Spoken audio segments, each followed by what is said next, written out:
Go big or go home? One of the most common questions when starting off as a buy and hold real estate investor is, should you start your portfolio off with buying just a single family 1-unit property, or should you go multifamily, meaning 2 to 4 units? So real quick, let me welcome you to my channel. My name is LOR VANG. I am a local real estate investor and realtor in the greater Milwaukee, Wisconsin market. And in today's video, I'm going to be talking to you about one of the most common questions that a newer real estate investor might have when starting off, when they're thinking about accumulating some rental properties. The question is, should you start off with just a single family first, or should you go right into getting yourself a multi-family property?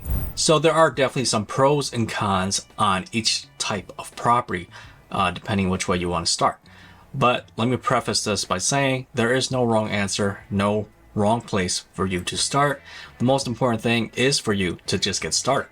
So with that said, let me talk from my own personal experience of my investment journey and share with you what I had thought and what I've learned so far. So when I first started investing, I had the assumption that a single family would be the best place to start because it would be the easiest to manage. And as an investor, a landlord, definitely the ease of management was one of the biggest concerns for me. And so thinking about a single family property, it's just one tenant inside that property. So that would mean that the tenant, I could ask them to also in their lease take care of the landscaping, the shoveling, the cutting the grass, as well as I could charge them back for the water because they're the only tenant at that property. So it just made everything a little bit easier. And you didn't have to worry about tenants getting angry with each other, fighting each other over whose turn is it to cut the grass or whatever it might be.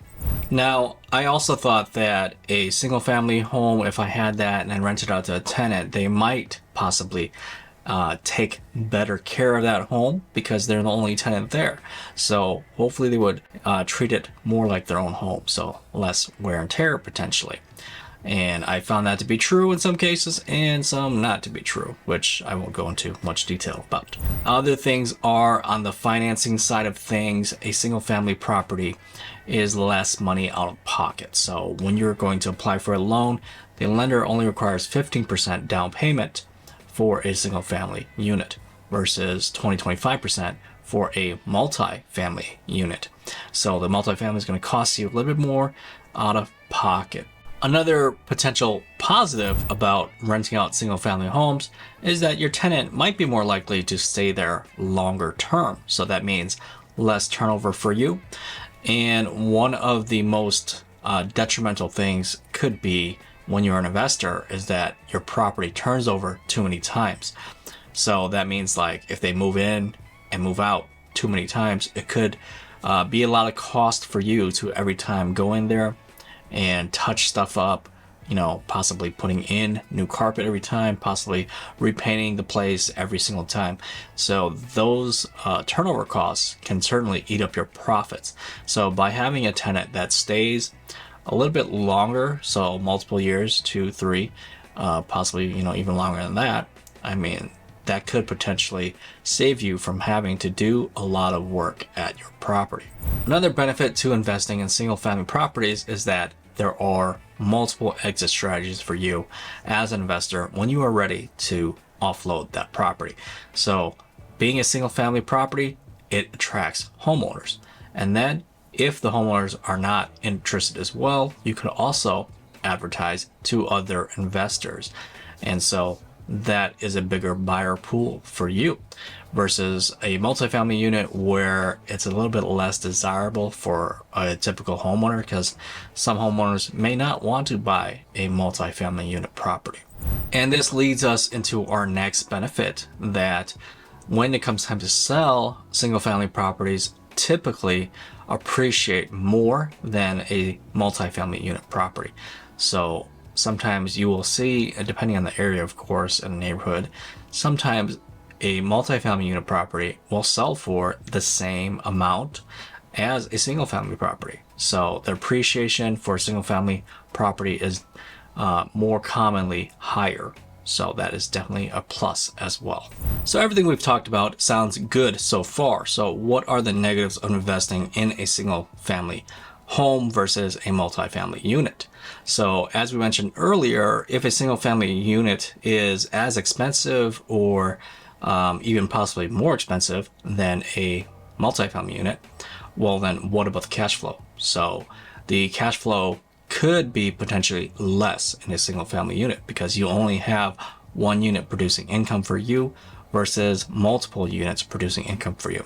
So after you subtract out your expenses, your mortgage, insurance, taxes, and whatever else, then you will be left with less net cash flow in your pocket for a single family. However, the trade-off, again, as we mentioned earlier, is that it may possibly appreciate more in the long run for you. One of the biggest negatives of investing in a single family unit is the risk that you are taking, meaning that you only have one unit, and when that unit is not occupied by a tenant, you are no longer getting any kind of income at all. So if the tenant leaves, depending on how long it takes you to turn that unit over, get it ready for the next tenant, you could pretty much be running on no income for a while. So whereas with a multifamily unit, if you have multiple units, even two, one tenant moves out, you're still good. You got the other tenant helping you to pay at least some of that mortgage and your expenses. And then, of course, if you go to a triplex or a quadplex, now you have 3 and 4 tenants, so you can afford to have a little bit more vacancies. Whereas at a single family unit, your tenant's gone. Good luck, you got nobody. One of the biggest drawbacks of just buying single family units versus multifamily units is the lack of scalability. So this means how quickly you can grow your portfolio as well as your real estate investing income.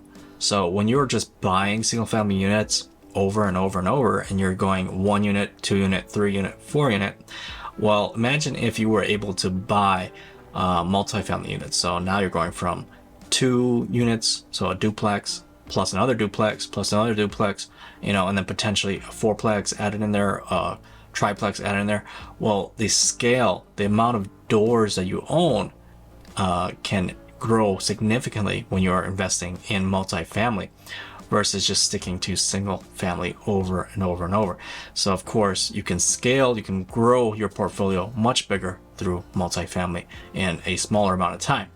And with that said as well, the amount of time that takes you to find one single family unit deal, one door, is about equivalent to finding a multifamily deal. You can find, the same amount of energy that you put into finding a single family unit. That's about the same energy that it takes to find you a multifamily unit deal. And the capital, of course, is just a little bit more different.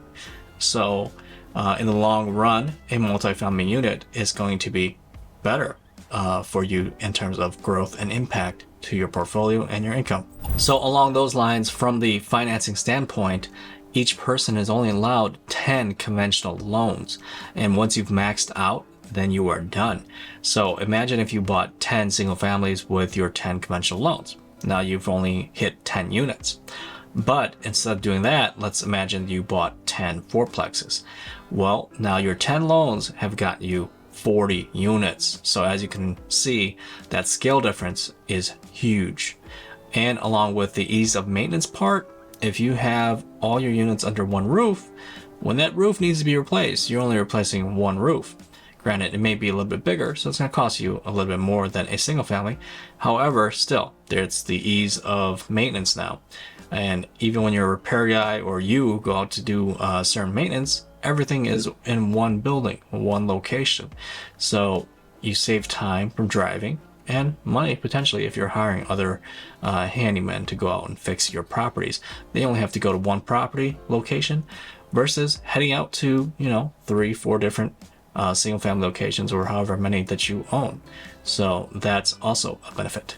Now, of course, other benefits, as we discussed earlier, of investing in multifamily, it is a little bit less risky because now when 1 or 2 tenants move out, if you have a triplex or a quadplex, you can afford to have some vacancy. So you will still have income coming in until you get those new tenants placed.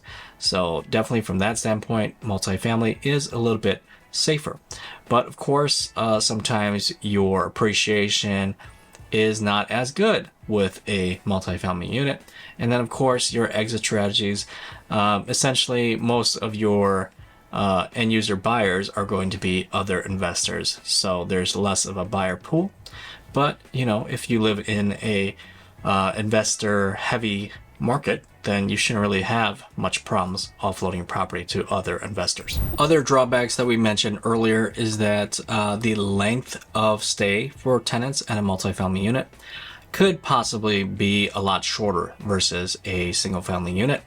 You know, it's not always true, but you know, sometimes people who live in duplexes and triplex, quadplex type of apartments, you know, their goal is to get into a single family or own their own home. And as soon as they are financially capable of doing that, that's what they're going to do.